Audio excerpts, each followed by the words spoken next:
Okay, so for week 2 of winter anime, the shows keep going on. Cool action, cool progressions. The big shonens popped off, you know how it is. And the cute slice of life shows continue. So yeah, let's get into it. Okay, so for Akebi-chan Sailor Uniform, episode 3. This episode this week was insane. The amount of kind of like wholesomeness, the amount of friendship that's being had, it feels so good to watch. Although it kind of feels like I'm gonna be on an FBI watch list because the feet shots, the high school girls over here, just like so much Yuri, all these women being shown off so erotically, it just feels so uncomfortable. But I mean, it's pretty well done. So yeah, they spent the budget in the right places. So over here we see Akebi in gym class.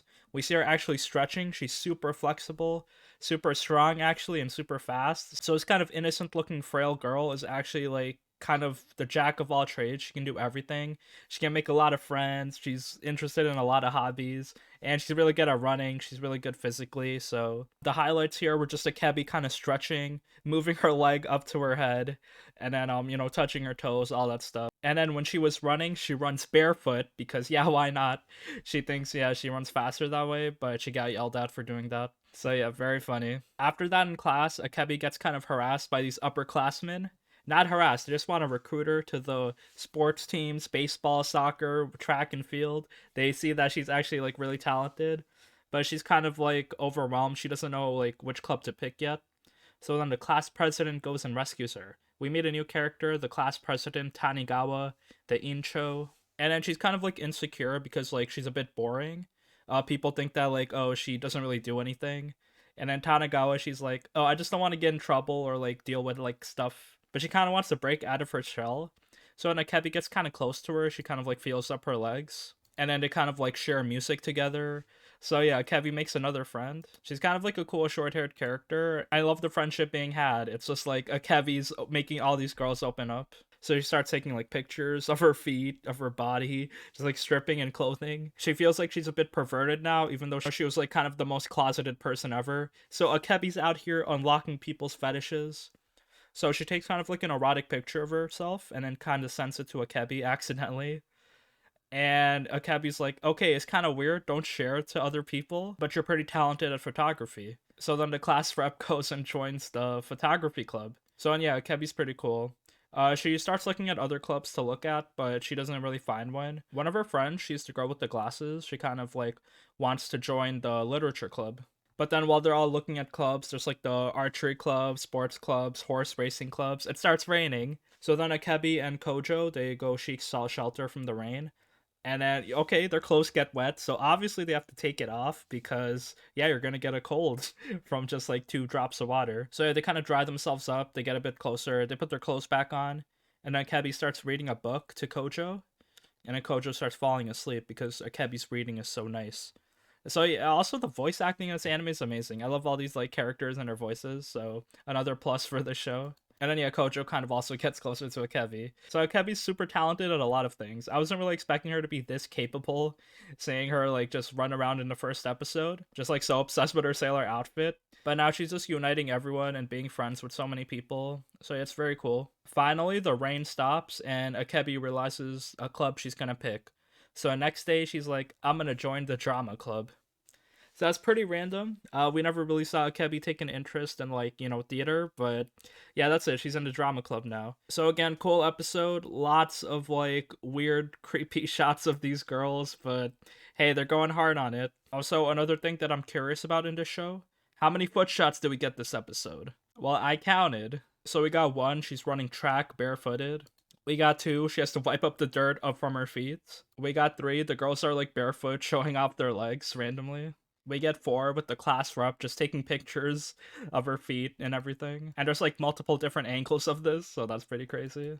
And then we get 5 when it started raining and the girls like take off their socks and their clothes. So 5 foot shots, that's a pretty balanced amount. It's not too much, but it's also definitely not too little. And hey, if you don't like feet, there's also other parts that are also being shown off. So yeah, that's it for Akebi-chan this week. Very cool, wholesome anime. Definitely feels like a bit of Komi-san vibe, but the main character is like super capable, so I like her as being like the catalyst to all these cool friendships. And now for Attack on Titan, the final season, part 2, episode 3. So this was a sick episode actually. I really liked it. I think this was like the best episode we had of season 4 so far. Just like so much cool stuff happened. A lot of tragic shit happened as well. So yeah, I guess I'll just sum up all the like wild shit that happened this episode. So yeah, they're still fighting. We see all the Titans are kind of like injured, getting shot down. So they're just like barely hanging on. Aaron's fighting off Reiner. Zeke is also there. The car Titans are shooting people. So then Zeke is like, I'm gonna use my special ability. I'm gonna summon more Titans. But then if he screams, Falco is gonna turn into a Titan. So they all try to stop him. Colt like says, "Oh no, it's my brother. Please don't do it." And then Zeke is like, "I'm sorry." But then yeah, he still got to do it. So he screams. We see like all the soldiers that drank the wine.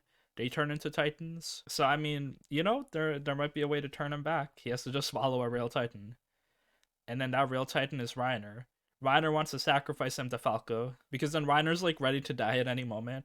And if Falco eats Reiner, he'll turn back into normal. So it's like a win-win situation. So while that's happening, we see Mikasa and Armin doing some cool stuff. So Armin shoots them with the lightning spear, the Cart Titan, and then Mikasa slices up the warriors that are shooting. I've missed the Mikasa action scenes, but they're hitting us with it again. So yeah, it's very exciting. And another cool thing happened that instead of eating Reiner, Falco actually targets the Jaw Titan because he comes out because he's so injured.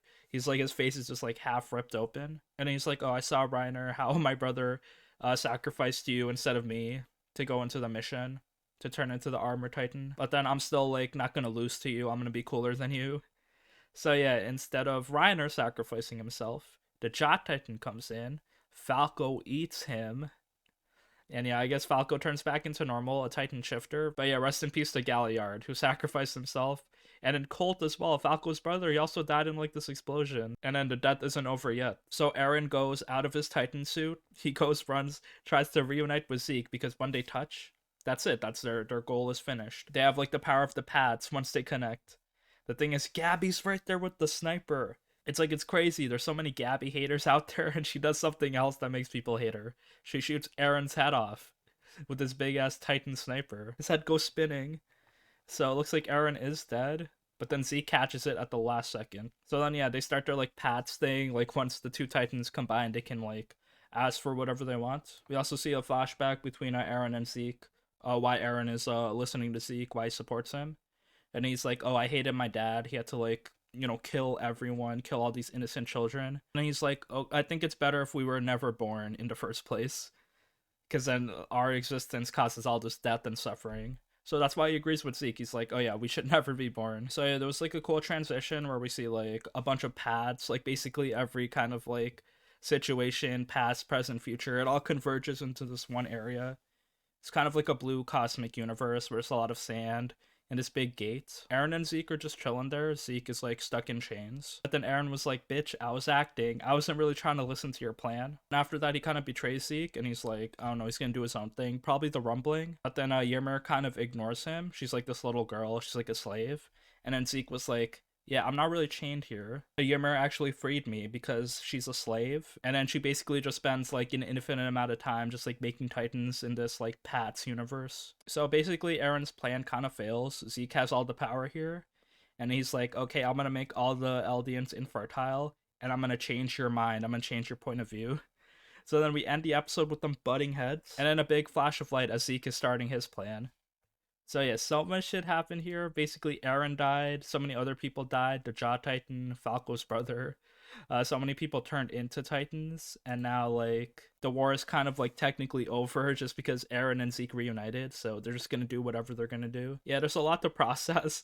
We definitely need a whole week to cool down. Very exciting episode. The action was done very good. There was still like CGI Titans, but I didn't really mind that. There was a cool transition when Eren and Zeke reunited, and then we all just saw like the whole multiverse. Although the music was kind of weak, it was this random quiet background noise, but yeah, overall, pretty cool episode. And I guess we're left here wondering, did Zeke really win? Okay, so for Demon Slayer Season 2, the Entertainment District Arc, Episode 8, these past two episodes have been insane. We see the Sound Pillar fighting, we see the Upper Moon. It's not one person, it's actually two demons. So it's Daki and her older brother, who's kind of like this, like, really rotted corpse. He has these two sickles and then he's like fighting like a praying mantis, just like moving his arms everywhere. On top of that, he has poison. So it's not enough that this is like a strong ass demon. He can poison you with one cut. So yeah, he's kind of overpowered out here. Thing is, Uzui over here, the sound pillar, he actually gets cut, but he's the one pillar that's immune to poison resistance. So a pretty good matchup. The poison still kind of like weakens him a bit, but then he like kind of powers through it. He has like high poison resistance, but it's still like gonna kill him eventually. So yeah, we're fighting. We see the sound pillar doing his thing. And then all the boys come in to save him as well. So Tanjiro, Inosuke, Zenitsu, they go and provide support. We see Uzui's wives also like helping all the townspeople, the citizens evacuate. So yeah, everyone's doing their thing. Some cool moments in this fight was when Zenitsu, he started attacking Daki. So he kind of separated the two demons so they're not next to each other. And then Zenitsu, he just like slashes his lightning slash, goes up and down, left and right, launches her in the air, and starts like sheathing his katana and about to like cut her again. So yeah, he's doing pretty well, but she's still really strong. So to gotta avoid all those like sashes that she's throwing out. We see the sound pillar. We also see Tanjiro. He's kind of like weak because he fought Daki solo, and then he also had to fight off Nezuko and try to save her. So yeah, he's like really weak, but he's still trying to fight, trying to like help Uzui out. So yeah, really cool fight. We see a sound pillar just like dodging everything, doing his like sound breathing, and then he had like a move where he just spins the swords around. We see Tanjiro with the water breathing. Very cool fight. Just like the animation is sick. It's like they're topping what they did before in the previous seasons, just making it so much better. It's very insane. And then after that, it's still like kind of pretty hard to kill both of them, because the gimmick is you have to behead both of them at the same time. But then one of Uzui's wives comes through, and then she like hits him with the kunais, and then she punctures the actual upper moon demon. So then he has like some wisteria poison in him. The biggest weakness is because like yeah, he can't regenerate. And then Tanjiro comes in trying to slice his neck off. Will he do it? Will he do it in time? Is there another layer to this fight? Is it not over yet? We will see as it goes on. Alright, and now we have my Dress Up Darling, episode 3. So, another standard episode, just like the ecchi keeps going on, the wholesomeness keeps going on. Basically, I guess they're trying to buy more cosplay stuff because yeah, they're going to the next level. They're actually buying material and stuff. The main character Gojo, he kind of like played the game and he drew up like a cool design. All these kind of laces and like shoes and different type of layering they need to like kind of sew this cool black outfit. We get some kind of typical romance tropes developing in this episode where one is like, oh, Gojo is kind of insecure. He doesn't want to hang out with Kitagawa during school because like her friends, everyone's gonna think she's weird, so he keeps avoiding her. But Kitagawa, being best girl, she just like doesn't mind. She just wants to hang out with him even if it's like after school and everything. So yeah, it kind of reinforces their friendship, and it shows that like, yeah, Gojo, it's all in your head, bro. This girl's into you. Stop avoiding her. So yeah, they go fabric shopping. Kitagawa has like this unlimited credit card because she works a lot, so they can buy a lot of outfits. She goes treats him to some food as well. So basically a whole date over here after school. We see that Gojo's honestly really talented and he picks up on little details, so he knows like what colors to buy, like all these things. Kitagawa's kind of more airheaded, so she's not really good at like creating her own cosplays. She doesn't really pick up on the details yet. But yeah, we see like Kitagawa has a lot of like different cosplay people that she likes. She's like looking at them on her phone. We also see that she really liked that Gojo actually played the game that she recommended, like the kind of like hentai harem game, because okay, every time she recommends something, people are like, okay, that's fine, but they don't really check it out. Gojo actually like took it to the next step and actually checked it out and had fun with the game and like took notes and analyzed it. So yeah, Gojo's doing pretty well for himself. Cool, decent guy character. So like Kitagawa's just like falling for him, he's falling for her. It's very cute. And then we kind of like end the episode on a bomb because Kitagawa's trying to go on a convention meetup in 2 weeks. So we need to get the cosplay ready in 2 weeks. Will we be able to do it? It's going to be a lot of sewing, a lot of work. So we shall see as the season goes on. I'm very excited to see how this anime will go. And, I'm feeling like a degenerate. Watching this in Akebi-chan, it just feels like the FBI is breathing down my neck. Alright, and now for Rust Eater Bisco, episode 2. Another solid episode. Plot threads just keep developing and forming as we like kind of like get introduced to the world. So yeah, Bisco's out here raining arrows inside of Tokyo. We kind of see what happened to him before this though. So he was in the desert. We see he has like this giant crab familiar with him that just travels with him. So yeah, Bisco and the crab. There's also this old man that seems to get injured because they get attacked. We see that Bisco or Akaboshi, I think like this is the first name, they kind of get chased by like these military animals. So it's funny, they kind of like combine animals with machinery to make like rhino tanks or like snail jet planes. So yeah, the world building's like very nice. They just have random like cool animal machines. So we learn more about Bisco. He kind of wants to find a doctor to heal his old man traveling companion who got shot. I think his name is like Atagawa. So yeah, we see Bisco. He's pretty OP because he can just shoot mushroom arrows that one shot most things. But he's like not a match for actual like heavy machinery that can shoot him from range. So he's not like super overpowered. But then yeah, Dr. Panda's here to help him. So he's trying to cure the old man. Panda's doctor's office actually gets like blown up. After that, we kind of end the episode with Bisco fighting Panda's sister. So she's still on the hunt for Bisco, and yeah, I wonder what's gonna happen. Just like cool action again, cool music, and we're learning more about the world, so I'm just like super down. Okay, now for Takagi-san season 3. Another solid episode. Takagi, she wasn't like super smart this episode. She kind of like did like her typical gags. One of them is like, okay, so it was really hot in the classroom.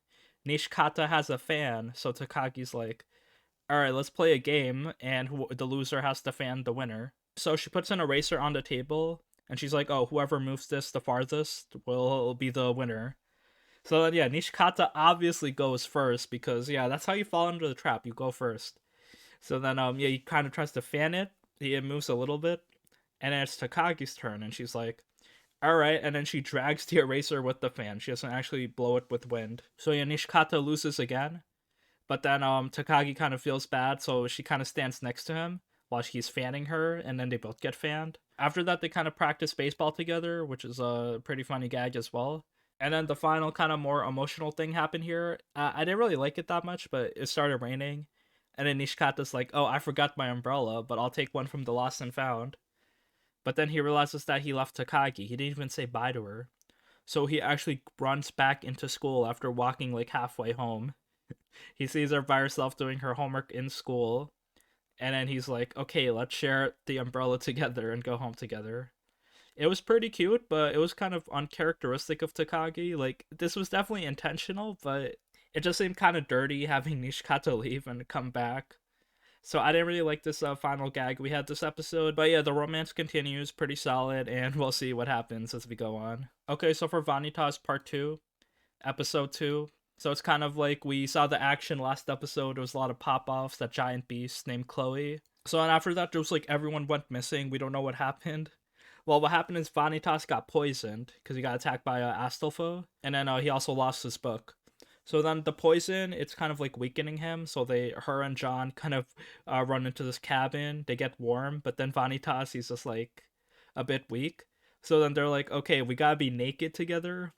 John and Vanitas. It's John's idea, which is yeah, kind of like a turnaround for her character. I don't really like how they're kind of teasing her a lot, just like making her like a fan service type of character, but I mean, I guess it's pretty funny and cute. So yeah, they kind of like hang out at night while they're naked. She kind of like tries to feed him water by kissing him. So yeah, my man Vanitas just like playing the long game. And then yeah, he kind of feels better in the morning. And yeah, we just forget about all of that. We also realize that Chloe is not a beast. She's actually like that little girl with the white hair that rescued Noe. So she's also a type of vampire that's like chilling, pretty funny. She also has its own caretaker. So yeah, I guess we'll find out more about her because her and John have like a thing. They were like childhood friends at one time. Also, we realized that like this beast, this giant dog, like we don't know why the church is after it and everything. So yeah, there's just like we don't know what they're gonna do with the beast or what the beast really is. So I'm kind of like excited on this beginning arc, how it'll unfold later. Okay, so for Q episode 3. I keep watching this show. It's pretty cute. It's not really an idol show, but it was like also like an idol kind of thing in this episode. So yeah, I guess we have all these girls, and then like they're kind of being divided up. So one of them will form an idol group, another one will do training, and another group will actually like go and do like actual voice acting. So yeah, they're dividing the girls up. We find out who they're gonna pick for the soccer anime. And our main girl Haruna doesn't get picked for being a voice actress. It's 3 other girls. But then we realize at the end of the episode it's kind of a fake out, and she was picked as a side character, student A. So she's not like an official like real main character, which is kind of sad. But I mean, I guess she got hired anyway, which feels good. And yeah, the girls are training, doing their thing. So far, we have like an idol group and now this soccer anime. So yeah, pretty interesting. I wonder where it'll go in the future. Alright, and now for Tokyo 24th Ward, episode 3. It was a pretty decent episode. I like kind of the theme they're going for, where it's just like the trolley problem. Like, oh, can you save everyone? because there's all these like random natural disasters and accidents and situations happening, and it seems like the RGB crew are like sent to like kind of use their brain power to minimize casualties. So this one they have like a big festival, like a big summer thing where they go like there's like a concert, a lot of food, a lot of competitions, and then there's gonna be a natural disaster, like a random tornado that's gonna blow in and kill like so many people. So they have like two chances to evacuate. They have two options. One is to like have everyone cross the bridge. The thing is, there's like a lot of cars blocking people, so it's going to be really slow. And another option is to have people hide in cargo containers, but then there's not going to be enough cargo containers to fit people, so you still got to sacrifice a lot more people. But then the RGB crew kind of like mess it up, and then they have people evacuate on the bridge, but then the bridge kind of gets blocked, and then everyone's just like, stuck. So yeah, people get evacuated, but they still couldn't save everyone. There's like over 20 people dying and like 100 more casualties. And then there's this dude that kind of sacrifices himself for his daughter, which was pretty sad. So yeah, very solid episode. And yeah, I guess the RGB crew, they got to learn how to kind of communicate, use their powers better to save everyone. Because it seems that this is going to be a recurring thing happening. Just like this evil dude that's like causing all these natural disasters. I think his name is like Carnidius. And he's going to make people like have to choose. So basically this anime is the trolley problem. I'm really digging it. I'm really loving these like scenarios. And it's a pretty cool hero story. I'm like wondering if our dudes can really save everything. Okay, so for Police in a Pod episode 3. Another solid slice of life show. I'm like looking forward to watching this every week. Just because, yeah, I love these characters. I love the situations. It's pretty funny. We made a new character. His name is Saiji. He has like this afro. And he's actually like a police detective. And then he's pretty hot, so he's like really charming and smart as well. So he's a pretty solid member of the criminal affairs division. So we got some interesting crimes here. I think there are two of them. So one of them, there's this old lady that keeps like robbing the store because she wants attention. Her daughter and her grandchildren don't really pay attention to her.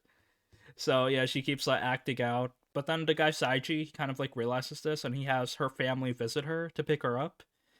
And then now she kind of like feels a little better. So this dude Saiji's like pretty good. And he kind of knows like stuff about people's characters. After that, there was like this delinquent dude that they kind of like has his mom pick him up.